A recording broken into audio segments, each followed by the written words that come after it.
ito na hanggang sa UTI. I-apply mo. Ilang taon na po kayo nagkaroon ng ganyang arthritis, sister? Baka isang taon lang po. Bakit ayaw na po ninyo ng pain reliever? Baka hindi pa po kayo nagsasawa sa pain reliever. Dagdagan pa po ninyo yan. Mga tao hindi ko malaman kung nag-aral o hindi. Pain reliever nga reliever lang yan Walang instant cure. Kaya po pag inatake sa puso, instant death, no? Instant death po. Basta po meron tayong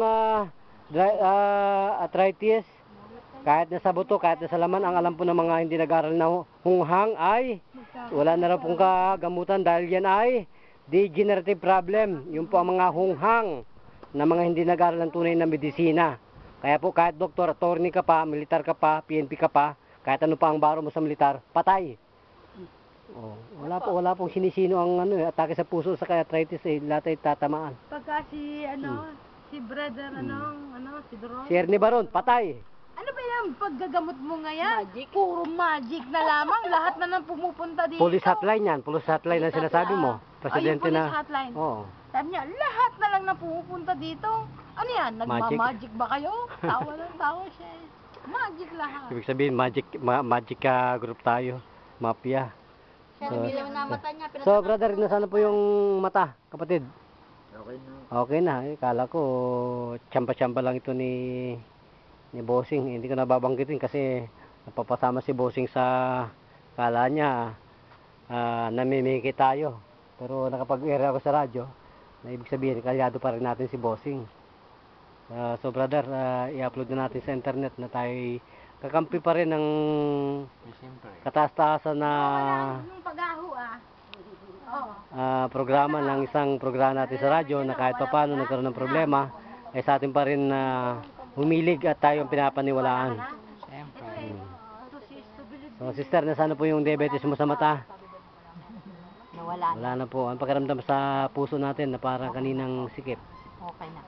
Ano po sabi ng doktor niyo? Walang kagamutan ng diabetes? Ganon? Ay, gamot lang ng gamot Marami pa yan. Ngayon po kayo na nakasingot ng pang-addict na sana po yung sinasabi ninyo na gamot ng gamot. May epekto na po ba? Ha? Ano pong epekto sa kamay natin? Maganda na ba? Okay na po. Kanina po parang Hindi ko malutong, hindi mo mag-close open. Hindi mo close open, tumitigas. Kasi po ang isang uri ng ang isang uri po ng diabetes yung pong paninigas ng mga maliit at mga kalamnan, ng mga kasukasuan, ng mga ligaments, tendon. Isko. So, ang lahat po kasi ay dapat na magamot. Ano pong pangalan, sister? Kayo po ay mas matanda sa akin. Mila. Ha? Mila po. Mila. Mila ano po? Matienzo. Matienzo, ilang taong gulang ang beauty natin? Ayan ang ina. Ganun po ba? Ayan ang anak. Ayan ang apo. Ganun po. Puro magkakamukhang magaganda. 70 sa April. Diyos ko, happy birthday po in advance.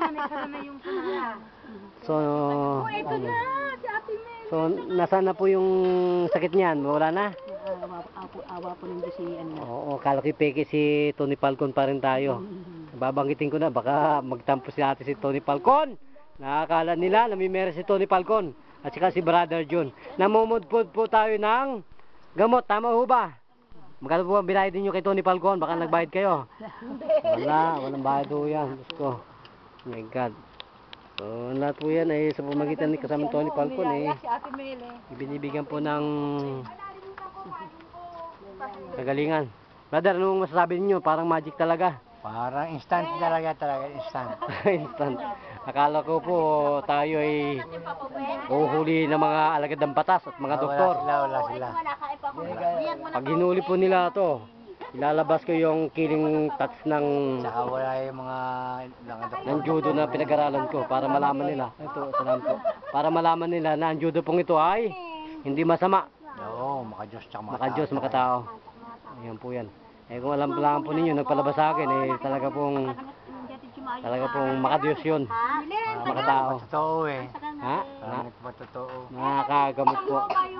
Ayan, nako, may mga ano po, dumarating kasama Tony na tuhod po na Ayan po, yung mga malalaki pre.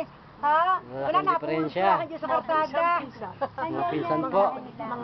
Ilan taon na po ang beauty natin, sister? 71 po. Ay, 71, Diyos ko. Ang nanay ko po, bata pa sa'yo, 85.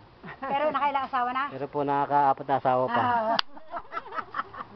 Fighting and kicking pa po yun. So, muli po, nagbabalita, nagpapatrol, Brother John.